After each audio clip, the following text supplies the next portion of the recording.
Right now, there is a kid finishing parents' evening in a heated discussion with his mother, saying, why does he have to study subjects he will never ever use in his life?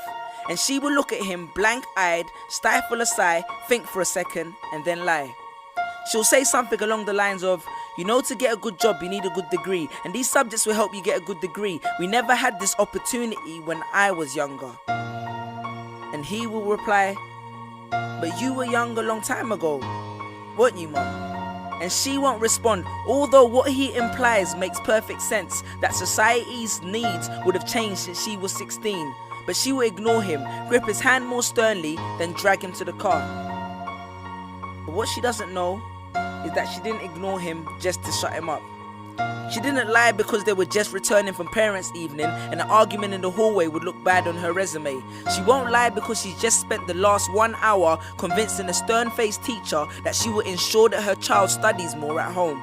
No, she will lie simply because she does not know any better herself. Although her whole adult life she has never used or applied Pythagoras' theorem, pathetic fallacy, and still does not know the value of x, she will rely on society to tell her that her child, who has one of the sharpest minds in the school, is hyperactive, unfocused, easily distracted, and wayward. Students, how many equations, subjects, and dates did you memorize just before an exam never to use again? How many A grades did you get which were never asked for when you applied for a job? How many times have you remembered something 5 minutes just after the teacher said stop writing, only to receive your results 1 month later to realize that you were only 1 mark short of the top grade?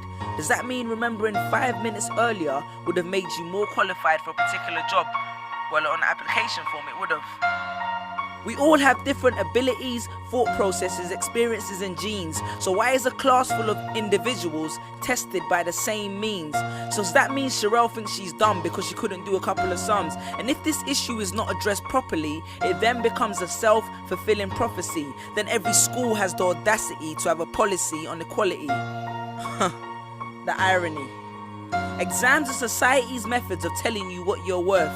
But you can't let society tell you what you are, because it's the same society that tells you that abortion is wrong but then looks down on teenage parents. The same society that sells products to promote natural hair, looks and smooth complexion, with the model on the box half photoshopped and has fake lashes and hair extensions, with pastors that preach charity but own private jets, imams that preach against greed but are all fat, parents that say they want educated kids but constantly marvel at how rich Richard Branson is, governments that preach peace but endorse wars, that say they believe so much in the importance of higher education and further learning, then why increase tuition fees every single year?